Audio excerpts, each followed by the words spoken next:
Oke, bismillahirrahmanirrahim. Assalamualaikum warahmatullahi wabarakatuh. Selamat pagi, selamat siang, selamat sore, dan selamat malam bagi penonton yang waktunya menyesuaikan saja yang menonton video ini. Baik, kembali lagi bersama saya di video ini. Kali ini saya akan membahas atau mengupas sedikit materi tentang perubahan kurikulum.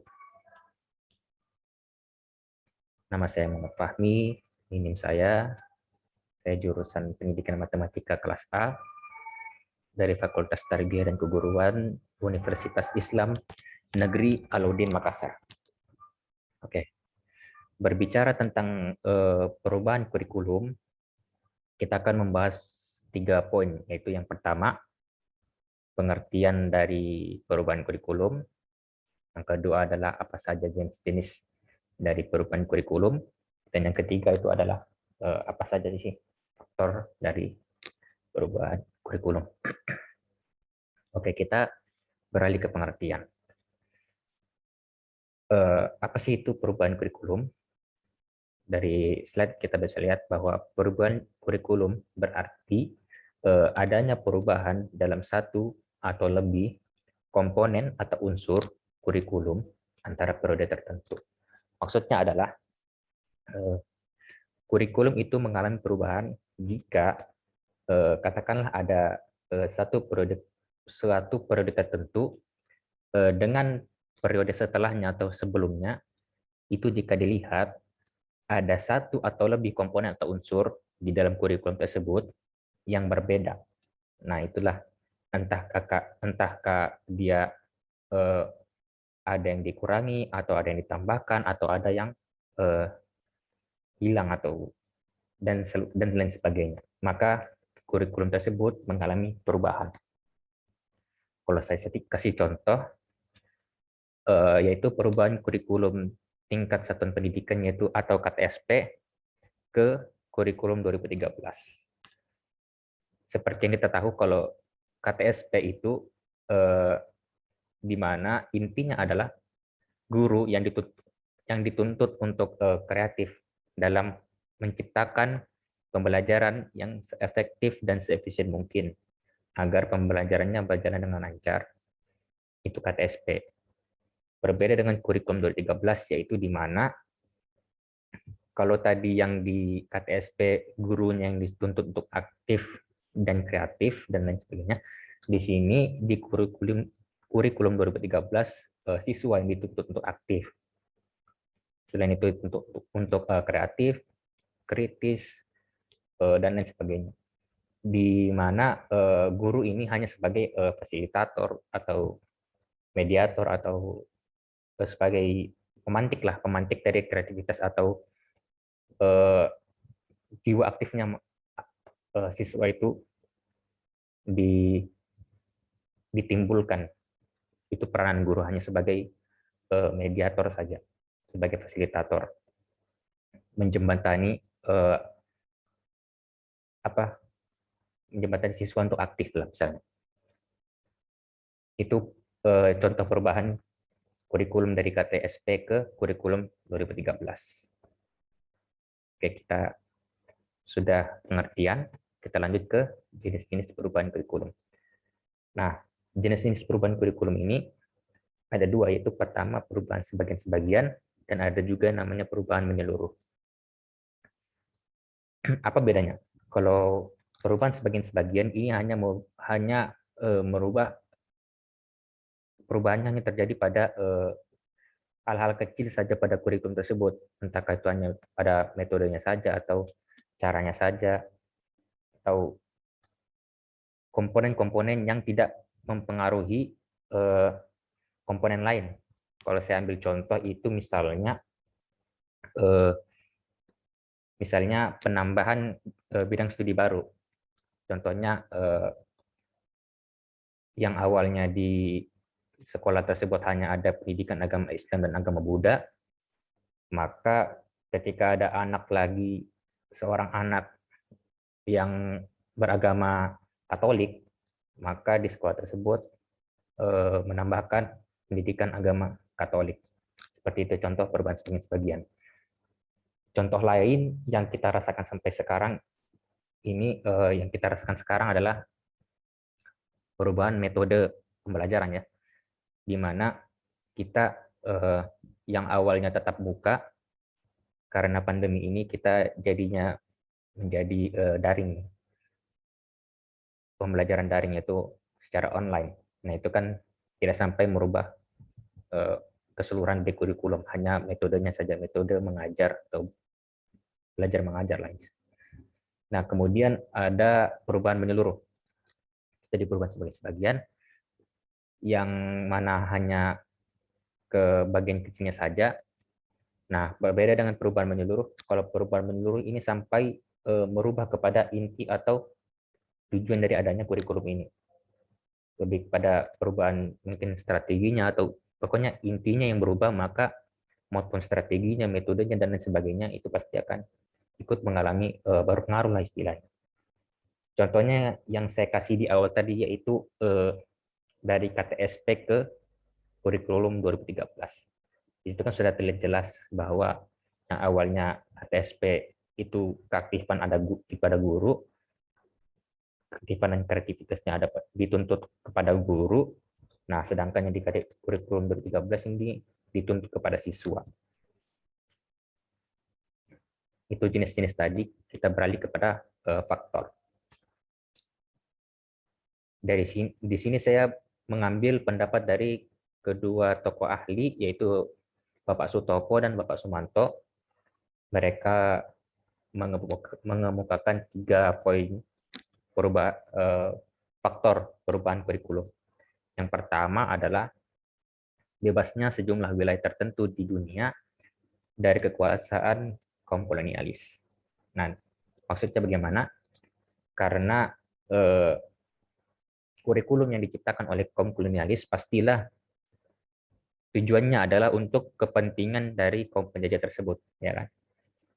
Nah, setelah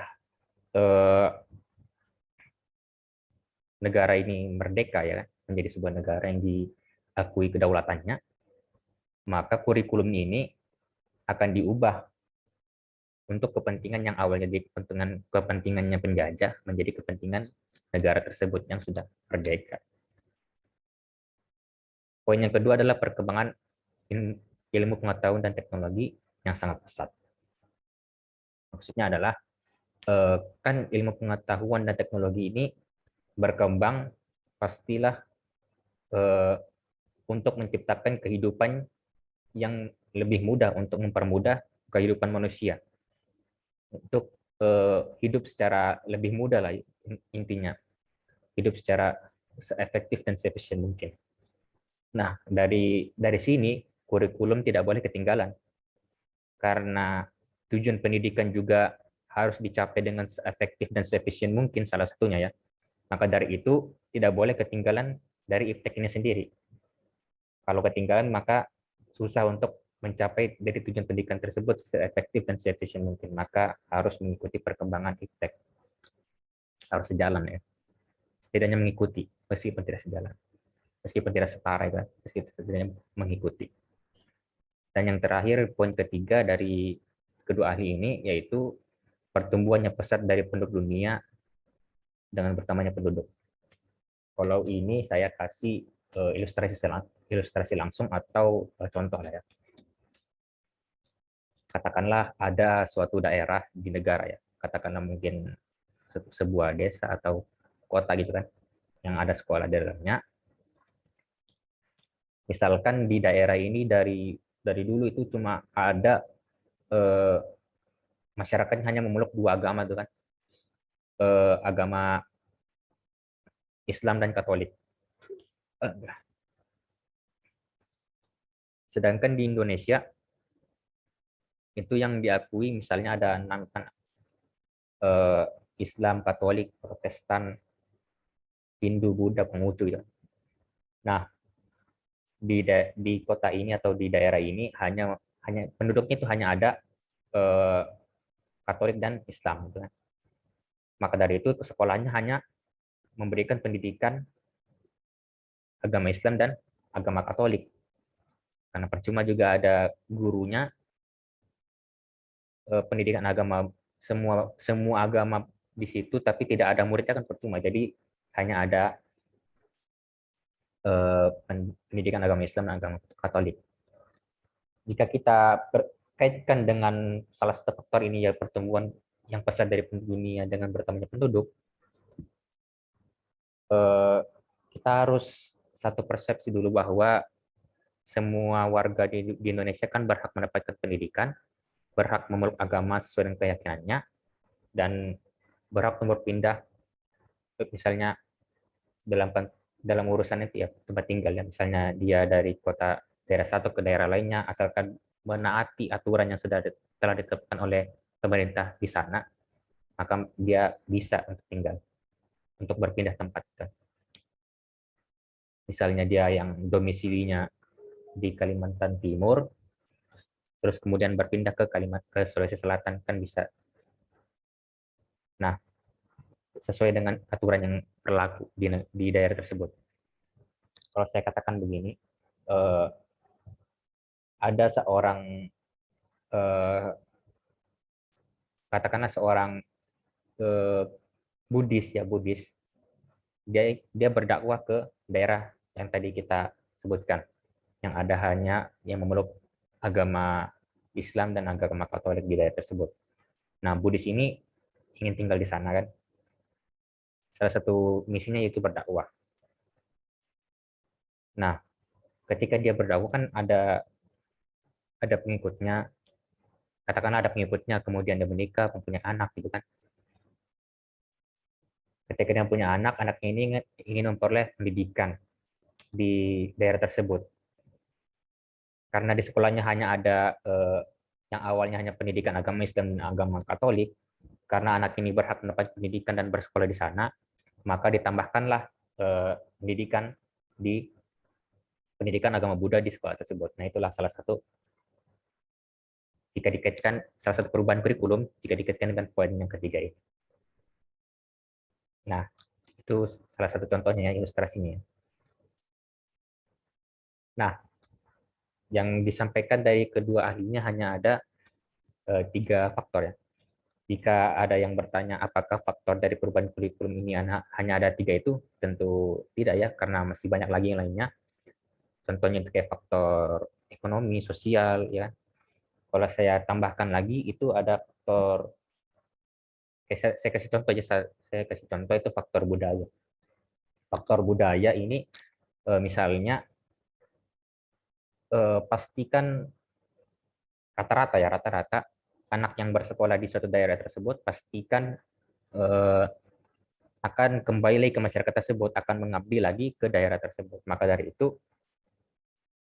sesuai dengan budaya yang berkembang di situ, yang budaya yang baik ya, karena budaya yang baik itu patut dipertahankan, maka tokoh masyarakat di situ kan akan berdiskusi dengan penyelenggara pendidikan agar budayanya tetap bertahan, dan anak-anak ini tidak akan lupakan budayanya, budaya leluhurnya kan, yang baik-baik itu. Jadi karena dia akan kembali akan mengabdi lagi ke sana, maka pasti akan dipertimbangkan oleh penyelenggara pendidikan.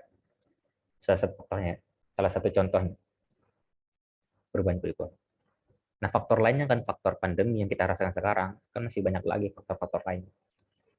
Jadi yang 3 itu hanya yang cukup merepresentasikan dari beberapa dari sekian banyaknya faktor dari perubahan kurikulum.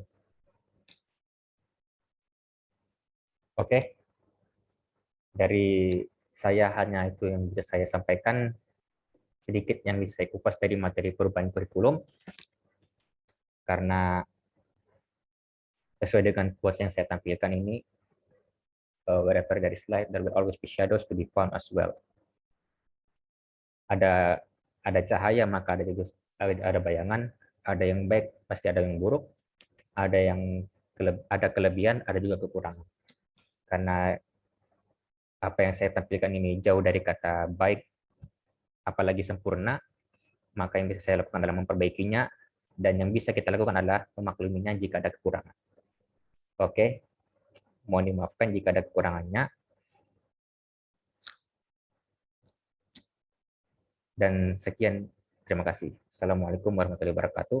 Selamat pagi, selamat siang, selamat sore, dan selamat malam.